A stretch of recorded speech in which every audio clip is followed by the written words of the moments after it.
The Republic of India is considered as one of the possible emerging superpowers of the world along with China, Brazil, Russia and European Union.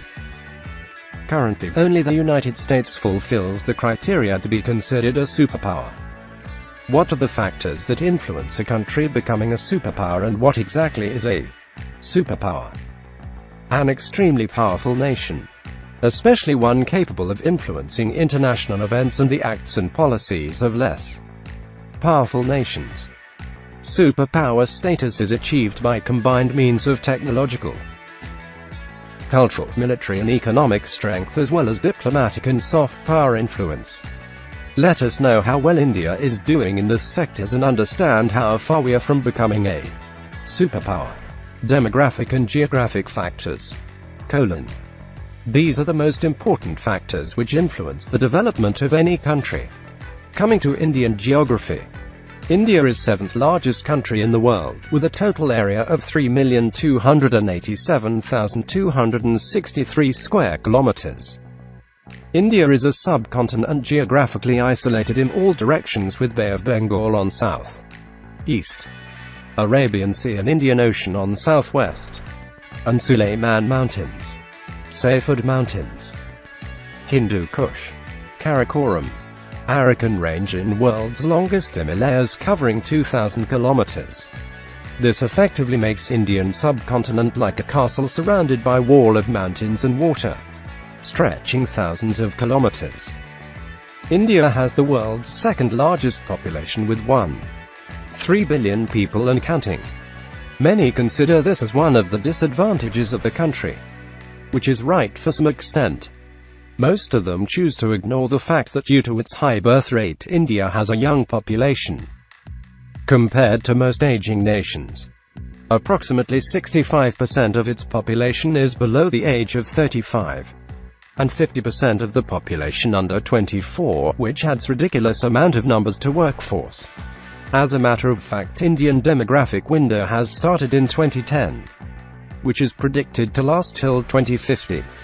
While United States of America and Europe has well passed the demographic window. This provides India with a large workforce helping in its growth. Contrary to the decline of workforces of countries like USA, China and European countries. Economic strength. The economy of India is the 7th largest economy in the world measured by nominal GDP and the 3rd largest by purchasing power parity (PPP).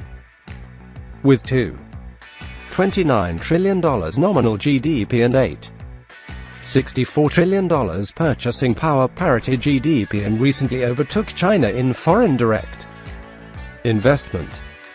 India has the fastest growing economy with average of 7% growth every year. The annual growth of India in 2015 is 7.5%, overtaking countries like Japan and China. It is predicted that within a couple of decades, India will emerge as an economic superpower. Economists and researchers at Harvard University have projected India's 7% projected annual growth rate through 2024 would continue to put it ahead of China, making India the fastest growing economy in the world. Clyde V. Prestowitz Jr., founder and president of the Economic Strategy Institute and former counselor to the Secretary of Commerce in the Reagan administration, has predicted that it is going to be India's century. India is going to be the biggest economy in the world. It is going to be the biggest superpower of the 21st century. Science and technology era.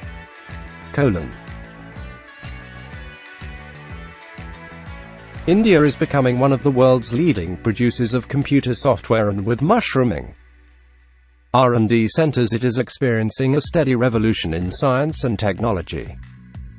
The southern part of India is responsible for the lion's share of technology and advancements the country has made. The golden triangle of IT and technology, Hyderabad, Bangalore and Chennai, forms the backbone of Indian manufacturing, R&D and science and technology. IT, biotechnology, aerospace, nuclear science, manufacturing technology, automobile engineering, chemical engineering, shipbuilding, space science, electronics, computer science and other medical science-related research and development are going on a large scale in the country. A typical example of India's rising scientific endeavors is that it was the third nation to found a national space agency called ISRO after the USSR and the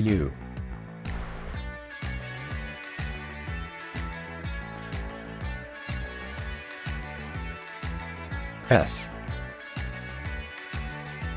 It was the third Asian nation to send satellites into space after China and Japan in 1970.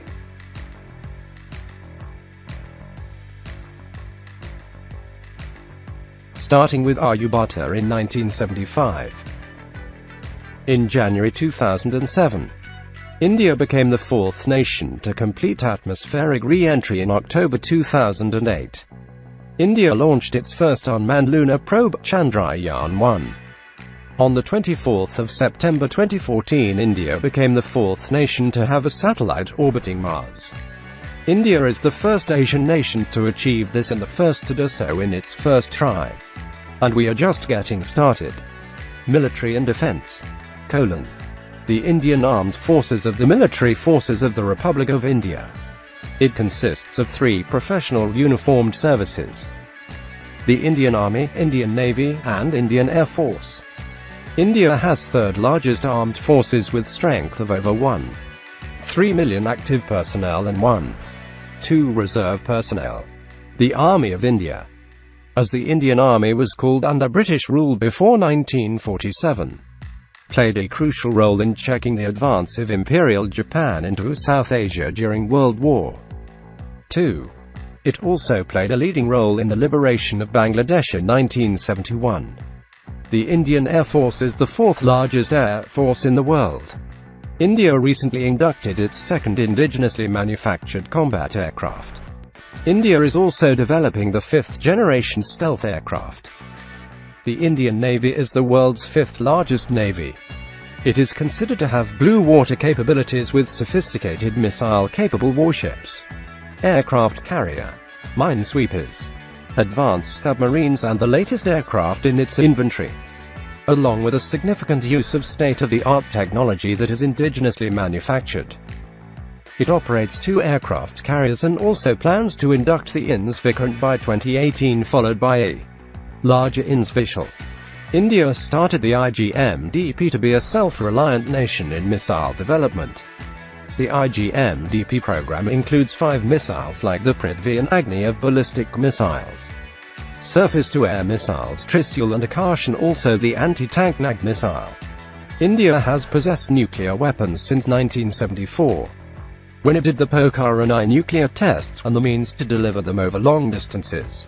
However, India is not a signatory to the Nuclear Non-Proliferation Treaty on grounds of security concerns, and that India condemns the NPT as discriminatory.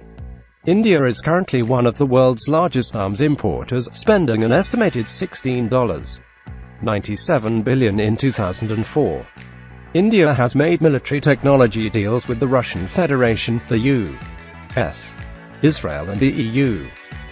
Political: Historically, India was one of the founding members of non-aligned movement, and had good relationships with Soviet Union and other parts of Western world. It played regional roles in South Asian affairs, e.g. its use of the Indian peacekeeping force in the Bangladesh Liberation War and in Sri Lanka. It took a leading initiative to improve relations between African and Asian countries. India is an active member of the Commonwealth and the WTO. The evolving economic integration politics in the West and in Asia is influencing the Indian mood to slowly swing in favor of integration with global economy. Currently, India's political moves are being influenced by economic imperatives. New Delhi is also being observed to slowly, cautiously, and often hesitantly step into the uncharted role of becoming one of the 2 major seats of political power in Asia, the other being at Beijing. Some enlightened thinkers from the subcontinent have also envisioned, over the long run, of the South Asian version of free trade zone and even a union, where the South Asian nations relinquish all past animosities and move to make economic growth a pan-subcontinental phenomenon. India comprises of a strong leader in the form of Narendra Modi, Prime Minister of India. But India is a multi-ethnic country with democratic republicanism. The applicability of the theoretical virtues of republicanism on a country like India is sometimes questioned. The Indian government has to consider many interest groups before decision-making. However, it should be noted that India is relatively a much younger republic when compared to other major democracies. Moreover, it is predicted that in the long run, India being a democracy will provide it an edge over non-democratic competitors like China. Conclusion: India already a leading power in many sectors. It doesn't take much time for India to overtake economy, military and technological fields of other countries. India still need to reform many things in order to become a superpower, especially when it comes to diplomatic and soft power influence.